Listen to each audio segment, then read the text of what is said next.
pemerintahan Hindia Belanda, Bengkulu dulu dianggap sebagai daerah yang rawan penyakit malaria. Dengan alasan tersebutlah sang proklamator Bung Karno diasingkan ke Bengkulu pada tahun 1938. Namun selama di pengasingannya, Bung Karno justru menyebarkan virus semangat kemerdekaan bagi proklamasi kemerdekaan Republik Indonesia. Ingin tahu seperti apa napaktilas Bung Karno selama pengasingannya di Bengkulu? Saya akan mengajak Anda untuk langsung mengunjungi rumah kediaman Bung Karno yang terletak di Jalan Soekarno-Hatta, Kota Bengkulu. Kita langsung masuk dan melihat apa saja isi yang ada di dalam rumah kediaman Bung Karno. Yuk. Selamat sore, Bapak. Dengan Bapak siapa? Dari Bapak Sudrahamudin. Bapak Sudrahamudin. Iya, saya terima kasih sekali telah disambut. Nah, saya ingin melihat-lihat ini bernapaktilas seperti apa dulu Bung Karno selama pengasingannya di Bengkulu. Boleh nanti saya ditunjukkan apa saja yang mungkin bisa dibagi ke pemirsa seputar kehidupan Bung Karno selama di Bengkulu, Bapak ya? Ya, terima kasih. Silakan kita akan menuju ruangan sana. Oke, sebelum ke ruangan ini Pak, boleh saya sedikit meminta penjelasannya. Ini nampaknya interior rumahnya merupakan bangunan kuno berciri khas Cina begitu ya Pak. Kalau dilihat itu kayak ornamen-ornamen Cina begitu. Jadi mengundang rasa penasaran saya juga ini begitu datang masuk langsung tersedot dengan ornamennya. Boleh dijelaskan ini Pak? Boleh ya, sebenarnya ini memang bentuknya rumah Cina. Cina itu sebagai referensi bahan makanan untuk pemerintah Belanda dulunya. Setelah Bung Karno diasing ke Bengkulu, maka Bung Karno disuruh mencari beberapa buah rumah. Itu ada tawaran 4 buah rumah, ternyata Bung Karno memilih rumah yang ini. Dan di sini juga masih kita lihat ada ciri khas Cinanya. Itu ciri khas Cina itu punya keartian. Itu setiap artinya itu selamat dan bahagia, berarti keabadian untuk menuju surga. Artinya ini memang ornamen asli dari awal mula berdirinya ya? Iya, benar. Dari pemiliknya dulu yang merupakan orang Tionghoa. Orang. Yang menunjukkan kecirian Cinanya mana lagi nih Pak? Kita masih ada setiap bawah pintu, kita masih ada tulis Cinanya. Ini masih keaslinya masih tetap kita jaga. Oke. Artinya ada makna khusus juga nih Pak? Kalau ini hampir sama dengan di atas itu di kiri kanannya itu. Iya. Semuanya salah bersatu supaya yang berada di dalamnya mendapatkan keberuntungan begitu ya. Iya. Nah, sebelum kita masuk lebih dalam lagi, ini di setiap ruangan ada satu foto yang menunjukkan proses pemugaran dari rumah Bung Karno. Nah, berarti Bung Karno sendiri sudah mengalami 3 kali proses pemugaran ya? Untuk rumah ini udah 3 kali pemugaran. Cuma pemugaran kita tetap kembali ke bentuk awal dan bentuk aslinya karena kita tidak boleh merubah bentuk aslinya karena ini udah dilindungi undang-undang termasuk cagar budaya. Oke. Namun tidak meninggalkan estetika, namun ada beberapa yang mesti diganti bahannya begitu. Iya. Nah, kalau yang tidak merubah bahan aslinya yang mana ini? Seperti kita banyak di kayu, walaupun udah kita ganti, cuman ukuran kayunya tetap sama ukuran yang lama dan kekerasan kayunya. Kalau seandainya kita pemugaran yang awalnya kita kayu kelas 1, harus kita ganti dengan kelas 1. Oke, begitu. Jadi walaupun menggantikan bahan asli namun tidak mengubah levelnya. Iya, benar. Baik, boleh sekarang Pak saya ditunjukkan ruangan Ya, tadi. silakan. Ini adalah ruang kerja Bung Karno dulunya. Oke. Ya. Di ruangan kerja ini ada apa saja Pak? Kalau dulu ruang kerja ini dipakai oleh Bung Karno untuk dia dalam istilah gimana untuk solusinya untuk pendekatan kepada masyarakat, baik itu tokoh masyarakat seperti tokoh agama, itu banyak di sini untuk melakukan untuk kedepannya untuk gimana untuk memperjuangkan bangsa Indonesia. Dan cetusan-cetusan itu banyaklah di sini. Seperti dia membuat sandiwara Monte Carlo itu di daerah Curug. Padahal dia awalnya dari sini cetusannya. Jadi di sini tempat meluangkan ide. Iya. Kalau untuk berdiskusi ada ruang lain lagi. Termasuk ruang ini juga dan di sini juga dia sempat dalam istilah untuk meninggalkannya ke Jakarta setelah diasingkan dia meninggal beberapa buah gedung desainnya itu kita bisa lihat desainnya. Itu ada termasuk itu yang pertama ini masjid jami yang dipakai oleh masyarakat sampai sekarang untuk beribadah dan masjid jami ini tetap berdiri dengan kokoh. Jadi masih menjadi bagian dari cagar budaya. Iya. Nah, kalau ini rumah penduduk yang didesainnya sendiri. Nah, ceritanya bisa mendesain rumah penduduk permintaan warga atau bagaimana? Mungkin dia waktu itu kan dengan kesibukan dia punya juga keahlian seperti dia kan teknik sipil dulunya dari Bandung. Ya kemudian dia untuk mengembangkan itu, untuk meninggalkan kenang-kenangan dari kota Bengkulu, maka teman-temannya meminta desain rumah. Nah, inilah hasil desain mereka. Ada sekitar 2 rumah. 2 rumah yang dipesan oleh teman-temannya selama di Bengkulu untuk dilakukan. Kalau kita lihat secara keseluruhan hasil desainnya Bung Karno ini pada umumnya punya ciri khas yang sama ya Pak. Iya. Itu atapnya berundak-undak. Nah ini seperti apa? Iya, itu kalau pemikiran kita memang atapnya dia ambil tinggi, dalam istilah 5 tinggi. Karena apa dia Bengkulu tahu terkenal dengan badai dan dalam istilah angin kencang. Karena ini untuk menghindari. Karena apa? Karena kalau dia terlalu tinggi, dia hujannya langsung mermes dalam istilahnya. Karena ini kan supaya air lancar untuk turun ke bawah. Oke, jadi fungsinya sendiri menyesuaikan dengan kondisi lingkungan begitu ya. Dan juga dia di sini juga dia mungkin udah bisa membaca alam di sekitar sini karena kita dulu tanpa AC kan. Walaupun tanpa AC mereka tetap dingin di dalam rumah yang sejuk. Contohnya aja di sini. Ya betul sekali. Baru sampai di ruangan ini aja kita udah merasakan kesejukan karena ventilasi dan jendela-jendelanya yang besar-besar begitu ya. Wajar kalau di sini bisa menghasilkan ide-ide yang luar biasa oleh seorang Bung Karno. Boleh ini apalagi? Oh ini contoh desainnya. Ya. Nah di sini juga dia selama 4 tahun Bung Karno di asli Bengkulu dia sempat membaca buku. Ini semua buku-buku peninggalan Bung Karno yang pernah dibaca oleh Bung Karno. Itu di sini ada 2 lemari berjumlah 303 judul semuanya. Ada 303 judul. Nah kalau dilihat ini sepertinya berbahasa Belanda pada umumnya ya? Iya. Oke. Memang Bung Karno hobi mengumpulkan buku-buku berbahasa Belanda atau bagaimana ini Pak? Dalam istilah Bung Karno itu dia kan menguasai 5 bahasa. Dalam istilah mana buku yang dia senangi atau ada unsur-unsur seperti di sini bukan hanya politik aja buku sini. Ada seperti agama, ada perjudian, politiknya ada, seni ada di sini. Jadi menggambarkan kalau beliau juga gila membaca Iya. gitu ya di sini. Oke, ini masih buku asli yang dibaca. Masih buku asli. Ada sekitar 500. 303 judul. Oke. Nah, alhamdulillah di buku ini kita bisa lihat di sini kenapa yang ini bagus, yang ini enggak. Iya, kenapa? Awalnya ini buku yang kayak gini juga. Setelah itu kita konservasi dari BPCB Jambi, terbentuklah kayak gini. Cuman konservasinya itu harus bertahap, karena dia harus membutuhkan dana yang banyak dalam penawaran bukunya. Hitung-hitungannya berapa emangnya Pak kalau untuk mengkonservasi buku? Mungkin kalau kita hitung-hitungan itu tisu Jepangnya yang mahal itu ya kan dalam 100 meter itu kalau kita ukur Bengkulu udah dapat motor 1. Masa Pak? Iya. 100 meternya? Iya 100 meternya itu harganya 8 jutaan ke atas. Luar biasa. Iya. Jadi 100 meter bisa untuk mengkonservasi berapa buku ya? Sekarang kita itu bisa 10 buku kayak gini. Hanya 10 buku Iya. sementara Karena setiap lembar kita 303. lampis, ya. Waduh, lumayan memakan dana juga ya Iya. untuk mengkonservasinya. Buku bacaan favoritnya Bung Karno yang mana ya? Sebenarnya kalau favorit Bung Karno itu semuanya favorit dia. Iya. Dalam istilah apalagi Bung Karno kata teman-temannya, cerita teman-temannya waktu itu tahun 85 itu masih ada. Itu namanya Pak Abdul Manap sama Pak Putih Al-Karim. Memang Bung Karno hari-harinya habis dengan waktu membaca. Kalau tidak ada aktivitas di luar. Oh begitu. Iya. Mungkin yang paling membuat Bung Karno betah berlama-lama itu seputaran tema politika, agama. Yang jelas dia politik sama agama. Karena kenapa saya bilang kayak gitu? Karena setiap dia mau mengadakan politik pendekatan ke masyarakat, dia dirikan dulu agama sama di bidang olahraga. Contohnya di Muhammadiyah di Kebun Ros dulunya dia untuk pendekatan ke tokoh-tokoh masyarakat. Sama istilah dengan bapaknya Pak Mawati itu Pak Hasanuddin. Itu salah satu tokoh Muhammadiyah di Curug waktu itu. Dia kenalnya Bung Karno kenal sama beliau itu waktu dia main sandiwara Monte Carlo di Curug. Nah setelah itu baru Bung Karno mengajak Pak Hasanuddin ke Bengkulu untuk mengajar di Muhammadiyah di Bengkulu. Oke, itu tidak disangka justru malah menjadi mertuanya Mertua, Bung Karno. iya. Dari kedekatan karena aktif di berbagai bidang tadi itu ya.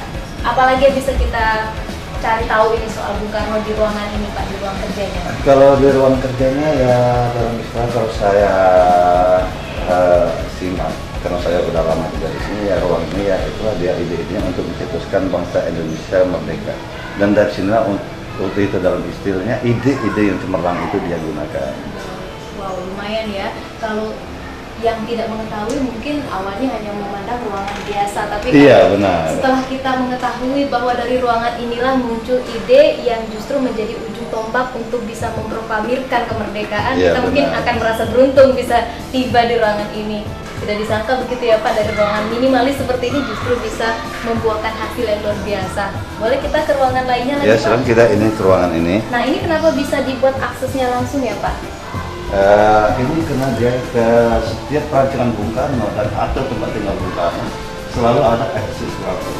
Kemungkinan dia kan itu dalam istilahnya dia udah punya pemikiran yang matang daripada kita. Seandainya terjadi di malam hari mungkin dia cepat keluar. Mengingat kondisi saat itu ya, memang iya. cukup mengancam kestabilan situasi keamanan. Ya, baik, ini ruangan apa ya Pak? Kalau ini dulu ruang kalau dia punya tamu bukan dia menginap di sini. Ruang inap tamu. Ruang inap tamu. Ya. Siapa saja yang sudah pernah nginap di sini Pak? Itu seperti Pak Bahtiar Karim, Pak Abdul Manan, itu sering dia menginap di sini. Nah, namun ruangan ini sekarang nggak lagi kita pakai sebagai ruang inap tamu, namun kita isi dengan koleksi-koleksi yang ada sampai saat sekarang. Ini koleksi Bung Karno yang sering main drama itu Monte Carlo. Nah, ini yang cukup fenomenal sepertinya ya. Klub kesenian ataupun perkumpulan sandiwara Monte Carlo. Sedikit diceritakan boleh Pak, seperti apa sejarahnya sehingga Bung Karno bisa menghadirkan perkumpulan sandiwara Monte Carlo di Bengkulu ini? Kalau secara singkatnya yang pernah kita baca dia untuk mengadakan sandiwara Monte Carlo itu gunanya untuk pendekatan ke masyarakat, karena dia untuk pendekatan ke masyarakat itu sewaktu itu memang sangat sulit. Namun dia nggak putus asa, dalam istilah nggak hilang akal. Dalam istilah untuk pendekatan ke masyarakat dia bikin sandiwara Monte Carlo sehingga pihak pemerintah Belanda tidak curiga. Oke, Iya. jadi untuk kamuflasenya. Iya, katakanlah kamuflasenya. ya. Tapi kelihatannya ini cukup serius juga digarap walaupun hanya sebatas upaya untuk pendekatan. Karena kita lihat ini cukup tenar karena sandiwaranya ya. Monte Carlo artinya sendiri apa Pak? Itu nama grup sandiwara. Di sini juga kita bisa lihat fotonya waktu dia. Oh, ini salah satu foto dokumentasi pertunjukan asli ya Pak ini Iya. fotonya? Oke. Lumayan banyak ya yang direkrut oleh Bung Karno. Ini menggunakan pakaian-pakaian adat. Ya enggak, pakaian yang ada di dalam hari ini semua. Iya. Ini pakaiannya. Masih Ya. mencerminkan tradisional Iya. dulu di sini ya. Iya. Dan pemain-pemainnya sendiri ada yang terus menularkan sampai ke anak cucunya begitu Pak? Kalau sekarang untuk sandiwara Monte Carlo ini sekarang di Bengkulu ada juga yang mungkin bakal meneruskannya. Itu salah satu sejarawan kita Bengkulu, Pak Agus Setiarto, itu salah satu dosen ini. Dia juga membuat klub drama sandiwara. Ini juga termasuk pakaian. Iya, sama. Ya. Kalau ini kan ada di belakang ini dia ada bacaan spanduknya sebenarnya. Oh begitu. Iya. Jadi kalau dibuka ini kelihatan Kelihatan ada spanduk. spanduk seperti background Iya, gitu ya. ruangnya. Oke. Silakan kita ini salah satu ruang kamar tidur Bung Karno sama Bu Inggit. Bung Karno dan Bu Inggit. Iya. Ya, seperti kita ketahui juga begitu diasingkan beliau masih berstatus suami Ibu Inggit ya. Iya. Oke, disinilah beliau tidur bersama istrinya sampai akhirnya meminang Ibu Fatmawati Nah, setelah pengasingan dari Bengkulu.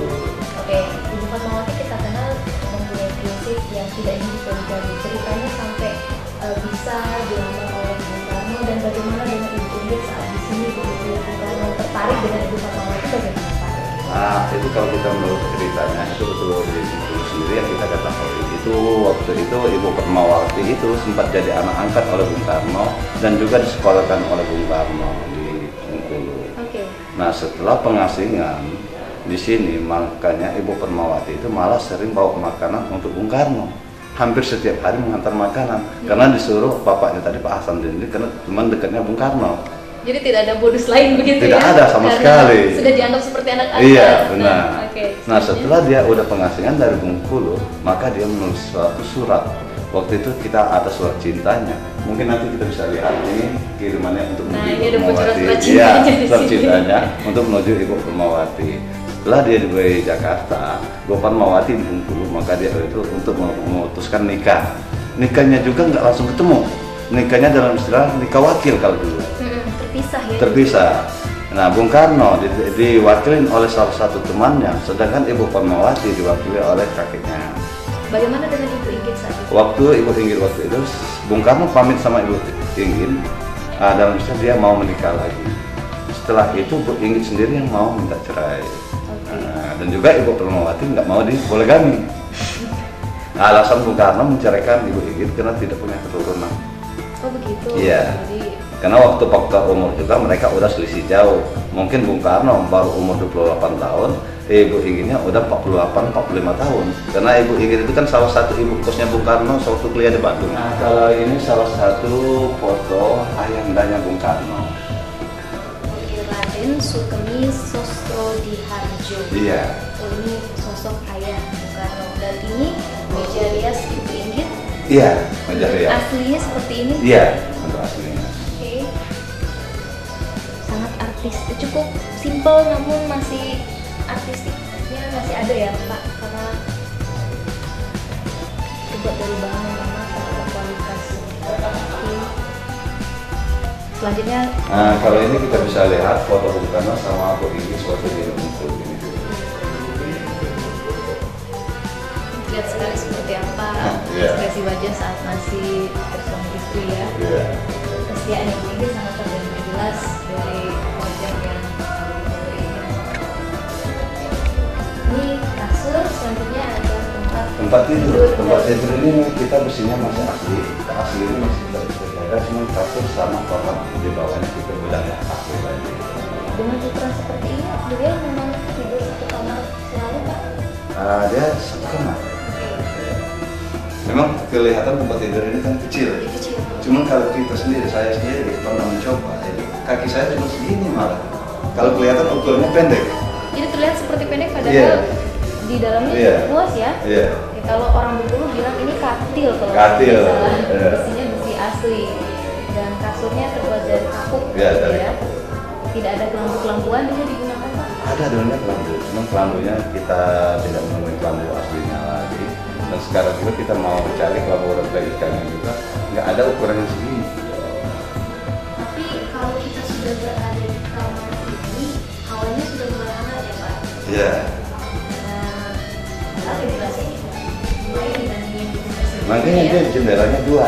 Oh, Kalau iya. udah mau tidur, ceritanya dia tutup ini. Tapi kalau sebelum tidur, dia buka jendela ini. Jadi angin kan bisa masuk ya. Jadi Oh, kan, gitu. ya. Sebagai pertanda juga di luar ya. Iya, kalau tidur. iya. Jadi kali ini udah tutup. Gitu. Kebiasaan Iya. biasa berdua gitu. Ruangan yang paling difavoritkan oleh Bung Karno gimana untuk menghabiskan waktunya Pak selama di mobil? Kalau ruang favoritnya di ruang kerjanya tuh. Di ruang depan pertama Iya, Pak, ruang maksud ya. Di iya. sana sering menghabiskan waktu. Iya. Oke. Nah ini ada kamar lagi, sepertinya kamar tidur Ratna Juwani dan Sukarti atau Kartika. Boleh diceritakan ini? Nah, ini adalah salah satu berseberangan dengan kamar Bung Karno. Ini adalah kamar tidur anak angkatnya Bung Karno yang dibawanya dari Bandung. Itu Ratna Juwani sama Kartika. Dia di sini membawa dua anak angkat. Di kamar ini sama persis kondisi ruangannya. Sama persis. Dia setiap ruangan dia pasti ada kliniknya. Dan ini tempat tidurnya. Kecil memang. Iya, lebih kecil. Namun dengan bahan besi dan desain yang sama, tidak berbeda jauh. Baik. Nah, foto-foto yang ada di sini, Pak. Nah, kalau foto-foto di sini ini menunjukkan adalah foto. Nah, di sini bisa kita lihat anak angkatnya ada di sini. Ini Ratna Juwani yang dari Bandung, anak angkatnya Ibu Inggit. Dan ini Bung Karno dan ini Ibu Inggitnya. Kalau ini Kartikanya. Nah, yang uniknya lagi di sini dia foto bareng-bareng sama Ibu Padmawati. Ya. Nah, di sini kita bisa lihat. Ini sewaktu dia kumpul-kumpul di daerah Curug. Oh. Nah, kalau ini Ibu Padmawatinya, kalau ini Bu Inggitnya. Sedangkan ini ibunya Ibu Padmawati, Pak Ibu Khadijah. Kalau ini Pak Asandinnya. Calon kayak mertuanya waktu di foto ya. Kalau dulu mungkin belum calon. Oh, belum calon, justru masih sebagai teman dekat gitu Iya, ya. Tapi memang kalau kita lihat dari fotonya, gaya Ibu Fatmawati ini cukup stylish ya di zaman Iya. sedikit berbeda sama remaja-remaja perempuan lainnya. Terlihat dandanannya, aksesoris yang digunakan, Aksesorisnya. jadi wajar lah kepincut.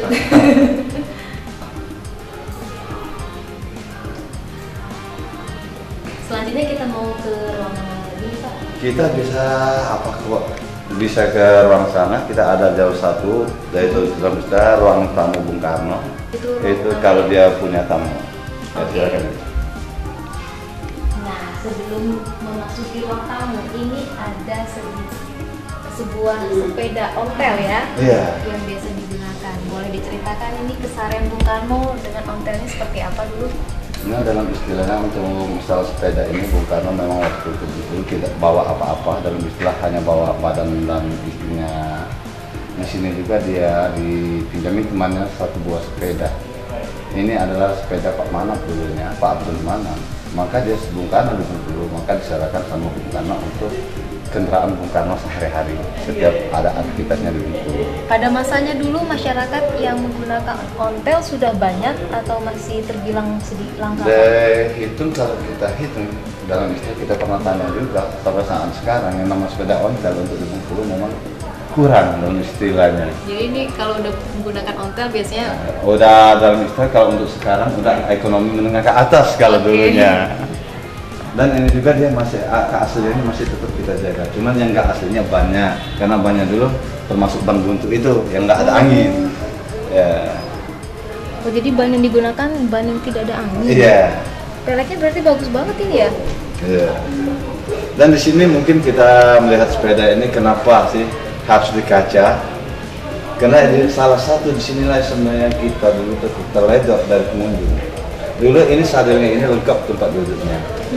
Setiap pengunjung itu tanpa setelah kita mengambil sedikit-sedikit, akhirnya udah kita ambil kita kaca untuk pengamanan. Oh, tanpa disadari mulai dijarah ini sedikit demi sedikit ya. Makanya akhirnya kita kacain.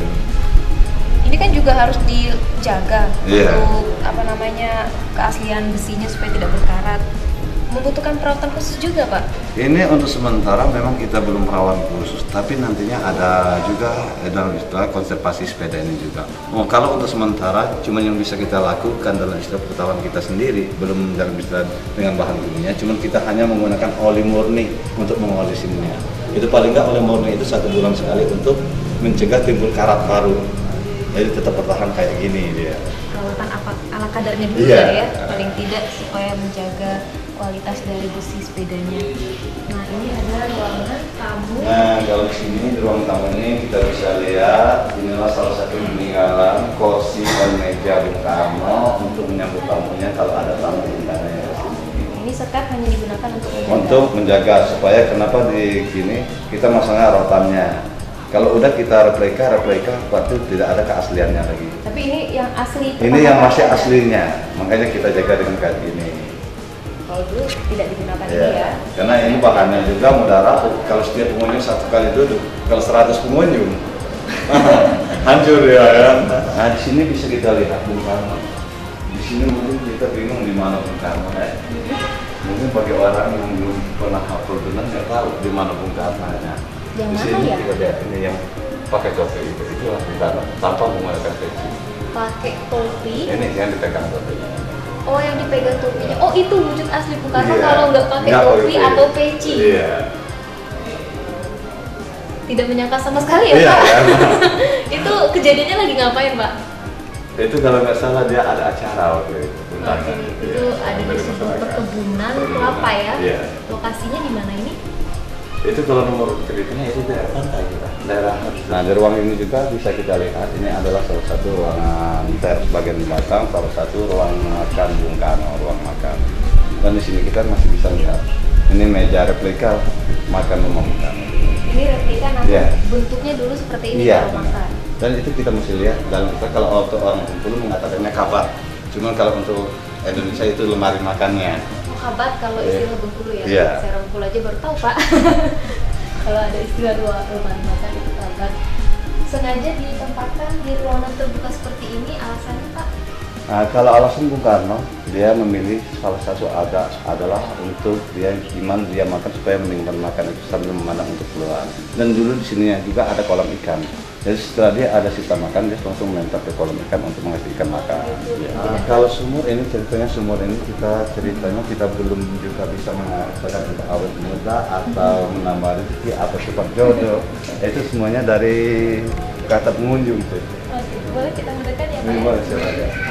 Awal mulanya bisa jadi tos ini seperti apa, Pak? Karena kan ini tidak direncanakan untuk bisa menjadikan sumur yang aneh-aneh begitu ya. Seistimewa apa sih, Pak, sumur ini? Apakah memang airnya terasa berbeda begitu kita basuhkan ke muka atau bagaimana, Pak? Yang jelasnya kalau kita sendiri menilai sumur ini ya alhamdulillah walaupun udah kemarau panjang dia tidak pernah kering.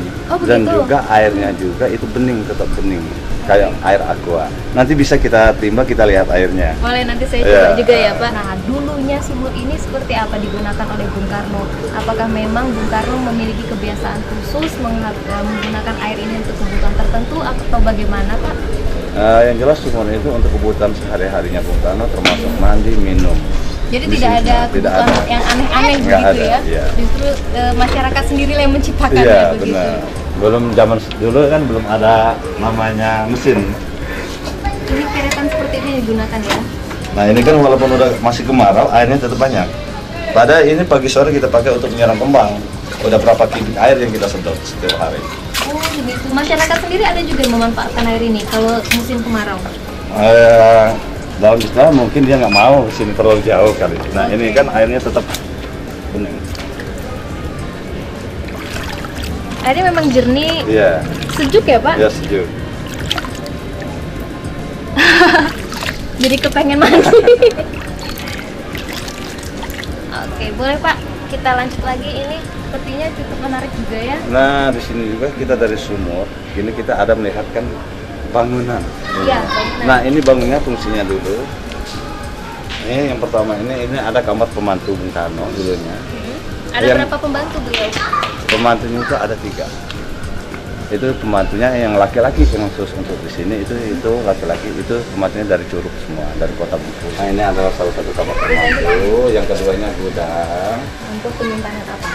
Itu seperti penyimpanan alat-alat, udah kerja para pembantu segala macam. Oke. Nah, dan yang ini dapur. Dapur Yang sedikit lebih luas dibanding ruangan yang lain ya? iya, dan ini kamar mandi. Nah, kenapa di sini mungkin kita bingung, para pengunjung juga mungkin bingung. Iya. Kenapa kamar mandi sama toilet beda? Itulah alasannya. Kalau ini kamar mandi khusus untuk dia mandi, kalau toilet khusus untuk toilet ya. Dalam istilah dia beda, kamar kecil sama untuk mandi. Nah, enggak kayak kita sekarang, kamar mandi sana, tempat kita buang air sana. Maka mungkin itulah kesehatannya lebih terjaga kepada masyarakat, terutama sekarang pada anak-anak sekolah yang kita tekankan supaya dia rasa memiliki tentang peninggalan bersejarah itu ada di dalam dirinya sendiri. Lebih banyak minta dijelaskan sejarah atau lebih banyak selfie Pak kalau anak-anak kesini? Kalau pengunjung sebenarnya gimana ya, kalau saya lihat dengan mata kasat saya sendiri itu banyak dia mau datang foto-foto, ambil air sumur atau apa, jarang pulang. Dan ini jarang sekali yang mau keinginan besar untuk gimana sejarah Bung Karno di sini. Padahal itu yang harus kita gali lebih dalam lagi untuk bisa mencintai daerah kita. Aduh, saya terpuaskan sekali bisa diberikan kesempatan untuk bisa mengunjungi dan bertanya serta dijelaskan langsung ini Pak, seluk-beluk dari rumah kediaman serta setiap ruangan ini tentunya meninggalkan kisah dan historikal yang cukup dalam bagi penghuninya, dan mungkin ini bisa menjadi pembelajaran bagi kita semua ya Pak. Saya terima kasih sekali dan saya ini permisi lagi ini Pak. Oke, makasih banyak ya Pak atas bantuannya. Terima kasih. Sama-sama.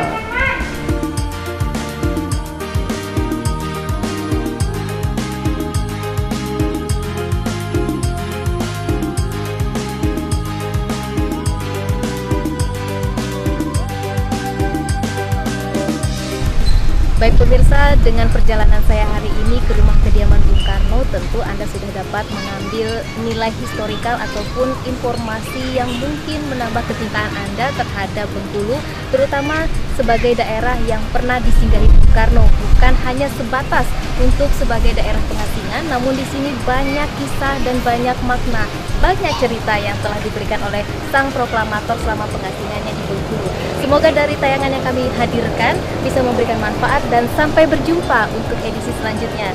Terima kasih perhatian Anda.